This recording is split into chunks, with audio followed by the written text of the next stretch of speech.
초대교회를 지탱하는 두 가지 아주 중요한 신앙이 있습니다. 그게 뭔가 하면 하나는 부활신앙이고 하나는 재림신앙입니다.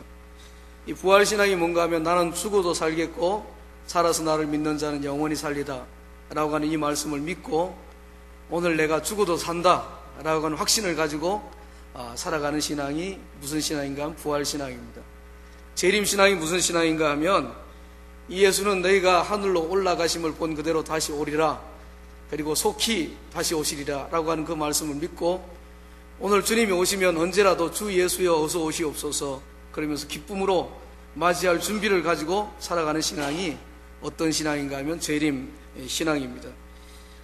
이 두 가지 신앙이 초대교회를 지탱해준, 아주 든든하게 지탱해준 중요한 그러한 신앙이었습니다.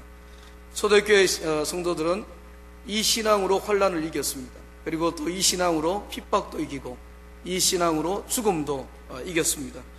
그래서 오늘 살아가는 우리가 회복되어져야 될 신앙이 어떤 신앙인가 하면 바로 이 두 가지 신앙입니다. 부활신앙하고 재림신앙하고, 이 말씀을 듣는 여러분들에게 이 두 가지 신앙이 오늘 이 시대에 회복될 수 있기를 축원합니다.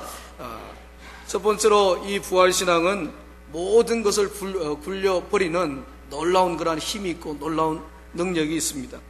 오늘 여기 본문 3절 4절 말씀 우리 같이 한번 읽어보시겠습니다. 자, 같이 한번 읽죠. 시작. 서로 말하되 누가 우리를 위하여 무덤 문에서 돌을 굴려주리요 하더니 눈을 들어 본 적 벌써 돌이 굴려져 있는데 그 돌이 심히 크더라. 아멘. 아침 일찍이 여자들이 이제 예수님의 시체의 향유를 바르기 위해서, 향품을 바르기 위해서 무덤을 찾아갔습니다. 가면서도 걱정을 하면서 달려가는 거예요. 예수님의 무덤을 아무도 못 들어가게 큰 돌로 꽁꽁 막아 놓았으니까 이 돌을 누가 치워줄까 그러면서 걱정하며 가는 겁니다. 그리고 또 거기에다가 아무도 손도 못 대게 인봉을 딱 발라놨으니까 누가 건드리면 큰일 나잖아요. 건드리면 큰일 나니까 그런 것들 때문에 또 걱정을 하는 겁니다. 그리고 또 로마 군인들이 이 예수님의 시체를 누가 훔쳐갈까봐 이렇게 양편에서 그냥 물 셀 틈 없이 주변을 철저하게 지키고 있으니까 여자들이 가면서도 굉장히 걱정을 하는 겁니다. 그런데 가보니까 어떻게 되었습니까? 무덤 문을 가로막고 있던 그 엄청난 그런 돌들이 다 벌써 굴려져 있었습니다. 근심하며 갔었는데 그들의 근심과 걱정이 다 굴러져 버렸습니다. 이 돌이 굴러져 버려졌다라고 하는 이 말은 무슨 말인가 하면 우리 예수님께서 다시 부활하셨다, 다시 살아나셨다라고 하는 그러한 말입니다. 부활하시는 순간 이 무덤 문 앞을 가로막고 있는 엄청난 돌이 다 굴러졌다는 거예요. 정말 우리 앞을 가로막고 있는 정말 근심의 돌, 이 걱정의 돌, 이 여자들이 달려가면서 걱정하며 달려갔는데 그 걱정이 다 사라졌다라고 하는 것을 가르쳐 주고 있습니다. 여러분, 이게 뭔가 하면 이게 바로 부활의 힘입니다. 무덤 문을 가로막고 있는 돌이 부활로 인하여서 다 사라지고 다 굴려진 것처럼 이 부활의 능력이 임하면은 우리 앞에 있는 근심이라든가 고민이라든가 여러가지 무거운 그런 절망의 돌이라든가 이런 것들이 다 굴러가게 되어지는 겁니다. 혹시 여러분들이 살아가면서도 그런 돌들이 있지 않습니까? 내 힘으로는 도저히 밀쳐낼 수 없어, 너무너무 고민이 되고 걱정이 되어가지고 근심하며 고민하며 그렇게 걱정하는 그런 돌들이 있지 않습니까? 그게 절망의 돌일 수도 있고 그게 근심의 돌일 수도 있고 그게 고민의 돌일 수도 있어요. 그게 죄악의 돌일 수도 있고 이 수치와 모멸감의 그런 돌일 수도 있습니다. 열등감의 돌일 수도 있습니다. 죽음의 돌일 수도 있습니다. 그러나 그 돌이 아무리 크다고 할지라도, 아무리 엄청나다고 할지라도 걱정하지 마시기 바랍니다. 우리 예수님께서 부활하시는 순간 모든 돌들을 다 굴러버리셨습니다. 아멘. 근심의 돌도 다 굴러버려 주셨어요. 걱정의 돌도 다 굴려버려 주셨습니다. 고민의 돌도 다 굴려버려 주셨어요. 죽음의 돌도, 죄악의 돌도 우리 예수님께서 이미 다 굴려버려 주셨습니다. 믿을 수 있기를 축원합니다. 우리가 확실히 믿고 우리가 살아갈 수가 있어야 됩니다. 그리고 나서 부활하신 예수님께서 누구를 찾아가셨는가 하면 죽을까봐, 자기들도 예수님처럼 죽을까봐 문을 꼭꼭 걸어 잠그고 있는 그 제자들을 찾아가셨습니다. 찾아가셔서 제일 먼저 하셨던 그런 말씀이 있어요. 그 말씀이 무엇인가 하면 너희에게 평강이 있을지어다, 너희에게 평강이 있을지어다, 그 말씀이었습니다. 그리고 나서 자기의 못자국 난 그 손과 그리고 창자국 난 옆구리를 보여주셨습니다. 그리고 나서 또 하신 그런 말씀이 있습니다. 그 말씀이 뭔가 하면 너희에게 평강이 있을지어다. 그 말씀이었습니다. 부활하신 예수님께서 제자들에게 주시고자 하셨던 가장 큰 소원이 무엇인가 하면 바로 평강의 축복이었습니다. 너희에게 평강이 있을지어다. 오늘 이 새벽에 이 자리에 나온 여러분들에게도 제자들에게 예수님께서 주셨던 그 똑같은 평강의 축복이 여러분들에게도 넘칠 수 있기를 축원합니다. 미국 시카고에서 사랑하는 아내하고 내 딸하고 아주 행복하게 살던 그러한 사람이 있었습니다. 스패포드라고 시카고에서 굉장히 유명한 변호사였고 굉장히 유명한 대학 교수였습니다. 하는 일도 잘 되고 굉장히 감사한 일도 굉장히 많았습니다. 그래서 사랑하는 가족들을 위해서 내가 뭘 할까 하다가 자기의 전 재산을 다 털어가지고 아름다운 별장을 짓기로 하고 별장을 지었습니다. 그런데 시카고에 대화재가 나는 바람에 그 별장이 전 재산을 털어서 짓고 있던 그 별장이 다 불타고 말았습니다. 온 가족들이 다 절망하기 시작을 하는 거예요. 그래서 이 스패포드라고 하는 이 사람이 자기 아내하고 내 딸을 위로하기 위해서 이제 유럽을 여행하기로 계획을 세웠습니다. 근데 때가 가까이 왔는데 갑자기 급한 그런 일이 생긴 거예요. 그래서 이 스패포드라고 하는 사람은 자기는 일을 처리하고 뒤따라갈 테니까 먼저 가라고 아내하고 내 딸을 먼저 보냈습니다. 근데 이 아내하고 내 딸을 태우고 가던 이 배가 대서양 한가운데서 다른 배하고 충돌하는 바람에 거기에 타고 있던 승객이 가운데 한 226명이 다 죽었습니다. 그 가운데 누가 있었는가 하면 이 스패포드라고 하는 사람이 사랑하는 스패포드의 4명의 딸도 그 가운데 있었습니다. 그 아내만 겨우 목숨을 부지하고 겨우 살고 내 딸은 거기서 다 죽었습니다. 이 스패포드라고 하는 사람이 현장에 도착을 했어요. 막 오열을 하는 거예요. 절규를 하는 겁니다. 그러니까 그 옆에 있던 아내가 남편의 손을 꼭 잡았습니다. 그리고 위로의 말을 던져주는 거예요. 그 말이 얼마나 위로가 되었던지 그 말이 이런 말이었습니다. 여보, 예수님께서 부활하셨잖아요. 우리 딸들은 지금 예수님이 계시는 천국에 있을 거예요. 지금은 우리 딸들하고 지금 잠시 헤어져 있는 것뿐이고 우리도 천국에 가면 그 딸들을 만날 수가 있어요. 그런 얘기를 하는데 그 얘기가 얼마나 위로가 되는지 성령께서 자기를 위로해 주시는 것 같고 자기를 격려해 주시는 것 같았습니다. 그 말에 위로를 받고 그 비극의 바다 위에서 시를 한 편 지었습니다. 그 시가 찬송이 되었어요. 그 찬송이 무슨 찬송인가 하면 내 평생에 가는 길 순탄하여 늘 잔잔한 강 같든지 큰 풍파로 무섭고 어렵든지 나의 영혼은 늘 변하다. 내 영혼 평안해 내 영혼 평안해. 바로 이 찬송이었습니다. 여러분, 이 찬송은 부활신앙을 가지고 있는 사람들이 부를 수 있는 그러한 찬송입니다. 부활신앙은 절망할 수밖에 없는 그러한 사람들에게 소망을 주고 부활신앙은 절망할 수밖에 없는 사람들에게 평강을 주는 그러한 신앙이 바로 부활신앙입니다. 여러분, 인생을 살아가시면서 절대로 낙심하지 마시기 바랍니다. 조그마한 어려운 돌이 있다고 낙심하고 절망하고 좌절하고 그러지 마시고 우리 주님이 부활하실 때 그 절망의 돌들을 이미 다 굴러버려 주셨습니다. 우리가 그냥 선포하면 되는 거예요.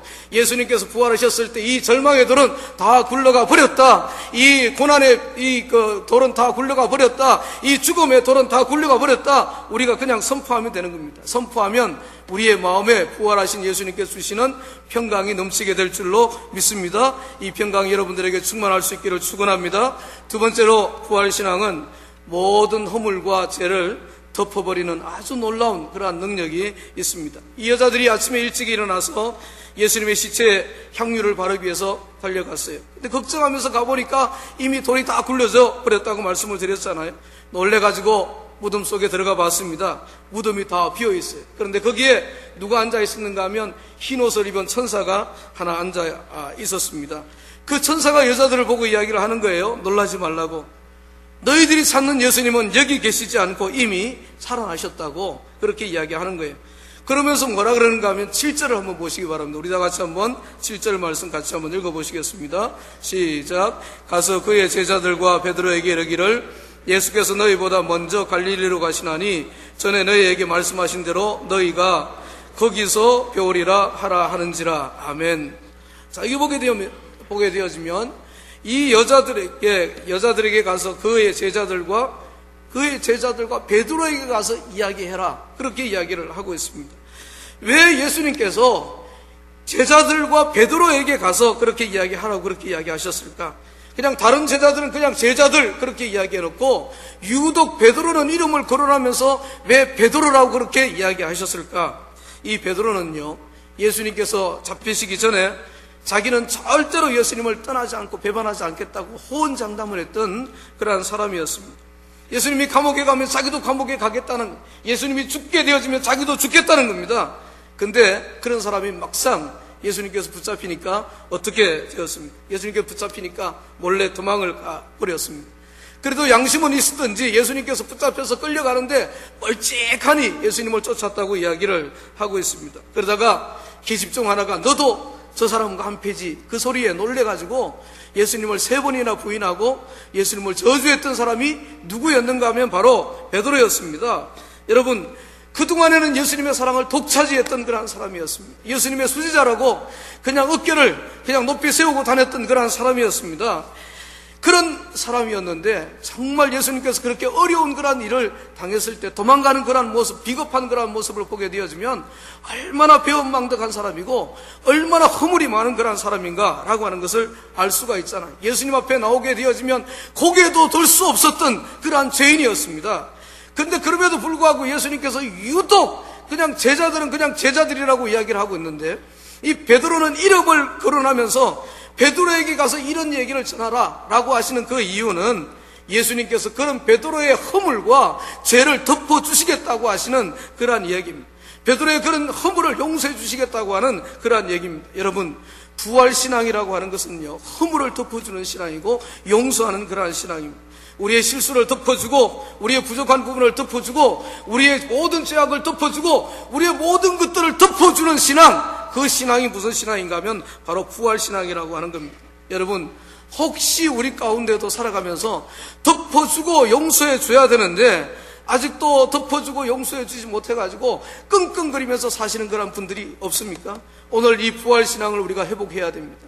이 부활신앙을 회복하고 내가 용서해 주지 못하는 사람들을 용서해 줘야 돼요. 내가 덮어주지 못하는 부분들을 내가 덮어줄 수가 있어야 됩니다. 여러분, 우리의 허물과 죄, 그냥 우리가 날마다 그냥 기도할 때 우리의 허물과 죄를 용서해 주십시오, 그렇게 이야기를 하니까 우리의 허물과 죄가 그냥 아무것도 아닌 것 같죠. 여러분, 이게 얼마만한 그런 죄인가 하면요, 하나님의 아들 예수님께서 십자가에서 달려 돌아가셔야지만이 해결받을 수 있는 그런 허물과 죄였습니다.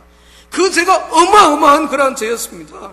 그러니까 그런 어마어마한 죄 가운데서 하나님께서 우리를 용서해 주신 거예요. 성경에 보면은 이걸 어떻게 표현했는가 하면 1만 달란트 빚진 자하고 100데나리온 빚진 자로 그렇게 표현해 나왔습니다. 여러분, 1달란트는요 1데나리온의 몇 배인가 하면 6,000배입니다.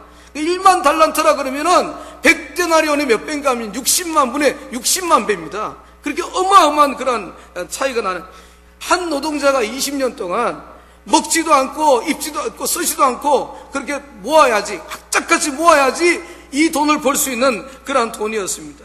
이렇게 이야기를 하면 제대로 실감이 안 가는 그런 분들이 있습니다. 좀 더 제가 이렇게 하면 좀 실감이 날 거예요. 요세푸스가 쓴 그런 책에 보게 되어지면 그 당시 유대지방, 그 지방에서 거둬들이는 1년의 세금이 몇 달란트인가 하면 800달란트였습니다. 1년의 세금이, 전체 유대나라에서 거둬들이는 1년의 세금이 800달란트인데 1만 달란트라 그러면은요, 이거는 우리가 상상할 수 없는 그러한 돈이었습니다. 그러니까 그런 1만 달란트 빚진 자, 그런 자를 용서해 주셨다는 거예요. 그런데 그 1만 달란트 빚진 자가 누군가 하면 바로 우리다 라고 하는 것을 하나님께서 가르쳐 주고 있습니다. 여러분, 우리가 그렇게 어마어마한 그런 죄, 우리가 도저히 갚을 수 없는, 상상할 수도 없는 그런 죄를 주님 앞에 탕감받은 그런 사람, 용서받은 그런 사람입니다. 그렇다 그러면은 우리 앞에 지금 놓여있는 100데나리온 빚진 자를 어떻게 해야 되겠습니까? 내 눈앞에 있는 100디나리온 빚진 자를 어떻게 해야 되겠어요? 허물을 덮어주고 용서해주고 사랑해주고 그렇게 해야 되지 않겠습니까? 누가복음 7장 47절에 보게 되어지면 좀 더 구체적으로 이야기를 하고 있어요. 사함을 받은 일이 적은 자는 적게 사랑하느니라, 그렇게 이야기를 하고 있습니다. 주님으로부터 용서함을 받고 죄사함을 받은 그러한 것이 적은 사람은 적게 사랑하는, 주님으로부터 죄용서함을 받은 것, 체험이 적은 사람들은 사랑하는 것도 적다는 거예요. 그런데 주님으로부터 죄용서함을 받은 것이 엄청나다고 생각하고 엄청나다고 하는 것을 깨달은 사람들은 어떤 죄인이라도 다 용서해 줄 수 있다라고 하는 것을 우리에게 가르쳐 주고 있습니다. 여러분, 내가 사함받은 은혜가 크면 클수록 내가 용서의 은혜도 크게 되어집니다. 내가 사함받은 은혜가 작으면 작을수록 용서의 은혜가 나타나지 않게 되어지는 거예요. 여러분들이 얼만큼 여러분들이 이웃을 용서하는 것을 보게 되어지면 여러분들이 얼마만큼 내가 주님 앞에서 용서함을 받은 사람인가, 그것을 깨닫고 살아가는가라고 하는 것을 알 수가 있다고 하는 겁니다. 옛날에 독일에 이 카롤로스키라고 하는 그러한 강도가 있었습니다. 남의 집에 물건을 훔치러 들어갔다가 강도로 돌변을 해가지고 그 집에 일가족 10명이 있었는데 9명을 총으로 쏴 죽였습니다. 그리고 붙잡혔어요. 한 명만 그때 살았습니다. 그 사람이 누군가 하면 카벨만이라고 하는 그런 사람이었습니다. 이 카롤로스키가 9명을 죽이고 나서 우리나라 같으면 벌써 사형이고 다 끝났을 텐데 20년형을 언도받았어요. 20년 다 복역을 했습니다. 나오려고 그러는데 가족들도 없고 가족들도 후견인도 없었어요. 아무도 받아주는 그런 사람이 없었어요. 그래가지고 출소를 할 수가 없는 거예요. 그게 이제 신문기사에 실렸습니다. 그런 카롤로스키를 받아준 그 신문기사를 보고 그런 카롤로스키의 후견자가 되어지고 그 카롤로스키를 받아준 그런 사람이 있었습니다. 그 사람이 누군가 하면 자기 가족 9명을 죽였던 바로 자기 한 명만 남았던 카벨만이라고 하는 그러한 사람이었습니다. 그 이야기를 듣고 온 독일 사람들이 다 감동을 했습니다. 기자들이 이 카벨만의 집에 찾아가서 인터뷰를 하는 거예요. 그렇게 밉지 않냐고, 당신의 가족들을 다 죽인 사람인데 죽이고 싶지 않냐고, 밉지 않냐고 그렇게 물어봤습니다. 그랬더니 이 카벨만 씨가 뭐라고 이야기를 한가 하면은 이렇게 이야기를 했습니다. 나 같은 죄인을 구원하시기 위하여서 하나님께서 당신의 아들 독생자를 우리에게 보내주시고 십자가에 못 박으셨는데 내가 용서하지 못할 사람이 어디 있겠습니까? 내가 이분을 용서해 주는 것은 당연한 그러한 일입니다. 그렇게 이야기를 했습니다. 여러분, 용서라고 하는 것은 조건이나 상황을 따져가지고 용서해 주는 것이 아닙니다. 만약에 예수님께서 우리의 조건이나 상황을 따져서 용서해 주셨다면 우리는 용서받을 수 있는 사람이 아무도 없어요. 우리가 죄인 되었을 때에, 우리가 한참 죄짓고 죄 가운데서 살아가고 있을 때에 하나님께서 당신의 아들을 보내주셔가지고 우리를 구원하신 거예요. 조건 따지지 않았습니다. 조건 보았다면 아무도 구원받을 수 있는 사람이 없었습니다. 여러분, 용서는 감정이라든가 내 감정이 동의할 때 용서해 줄 수 있는 게 아닙니다. 감정에 충실한 사람은 절대로 사람을 용서해 줄 수가 없어요. 여러분, 용서라고 하는 것은 감정에 순종해서 용서하는 게 아니고 말씀에 순종해서 용서해야 되는 겁니다. 여러분, 살아가시면서 여러분들의 이웃, 내가 덮어주지 못하고 사랑해주지 못하는 그러한 사람, 내 감정은 용서하지 못하지만 하나님의 말씀은 용서하라 그러잖아요. 그 말씀에 의지해서 그 사람들에게 먼저 한번 손을 한번 내밀어 보세요. 그 사람들의 허물을 한번 덮어줘 보세요. 그 사람들을 한번 껴안아줘 보세요. 이 부활절날 우리가 회복해야 되는 신앙이 어떤 신앙인가? 바로 이런 신앙입니다. 용서하면은요, 용서를 통해서 주시는 하나님의 은혜가 강물처럼 우리 가운데 흐르게 되어지는 것을 우리가 보게 되어집니다. 여러분, 예수님의 부활은 허물과 죄를 덮는 능력이 있어요. 오늘 여러분들이 이 부활절에 그 능력을 회복할 수 있기를 축원합니다. 마지막입니다. 이 부활신앙은 모든 것을 새롭게 하고 변화시키는 놀라운 그런 힘이 있습니다. 그래서 부활하신 주님을 만난 사람들은 다 변하는 거예요. 막달라 마리아, 이 부활절날 아침, 안식일 첫날 아침에 예수님을 찾아갈 때에는 정말 슬픔에 가득 차 있었습니다. 그런데 그 현장에서 누구를 만났는가 하면 예수님을 만났습니다. 그리고 나서 이 막달라 마리아가 180도 완전히 변화되었습니다. 더 이상 슬퍼하지 않았어요. 오히려 슬퍼하는 사람들에게 찾아가서 예수님께서 부활하셨다고 기쁘고 즐거운 마음으로 예수님의 부활의 소식을 증거하는 부활의 메신저가 되었다고 하는 겁니다. 부활하신 예수님을 만났을 때에 그 인생의 변화의 순간이었고 그 인생이 바로 터닝 포인트였습니다. 성경에 보시기 바랍니다. 부활하신 예수님을 만난 사람들은요, 다 변했습니다. 부활하신 예수님을 만났던 베드로가 변했습니다. 부활하신 예수님을 만났던 바울이 변했습니다. 부활하신 예수님을 만났던 엠마오로 내려가던 두 제자가 변했습니다. 어떻게 변했습니까? 절망 가운데 일어나서 소망을 전하는 그러한 사람이 되었습니다. 예수 믿는 사람들을 잡아다 감옥에 가두고 핍박하던 그러한 사람들이 이제는 변화가 되어가지고 자기가 죽기를 각오하고 예수님을 전하는 그러한 사람이 되었습니다. 엠마오로 내려가던 두 제자는 가던 길을 돌이켰습니다. 다시 제자들에게 올라가서 예루살렘에 올라가서 우리 예수님께서 다시 부활하셨다 부활을 전하는 부활의 메신저가 되었습니다. 여러분, 부활의 주님을 만나고 변화된 사람들의 공통점입니다. 뭔가 하면 예수님의 부활을 증거하는 부활의 증인이 되었다고 하는 겁니다. 여러분, 오늘 이 시간에 오늘 여러분들이 이 새벽에 주님 앞에 나왔다 그러면은 여러분들은 이미 부활하신 주님을 만난 분들입니다. 이 새벽에 정말 이렇게 주님 앞에 나와서 예배할 정도라 그러면은 적어도 여러분들, 이 자리에 앉아있는 여러분들은 이미 부활하신 주님을 만난 그러한 체험이 있는 그러한 분들입니다. 자, 그렇다 그러면은 오늘 우리가 해야 될 그러한 일이 뭡니까? 오늘 우리가 해야 될 일이 부활의 기쁜 소식을 증거하는 부활의 증인이 되어야 되지 않습니까? 부활하신 주님을 만난 모든 사람들이 부활의 증인이 되었다 그러면은 내가 부활하신 주님을 만나고 나서 내가 해야 될 그러한 일이 뭐겠습니까? 예수님께서 부활하셨다고, 다시 살아나셨다고 부활의 증인이 되어야 되지 않겠습니까?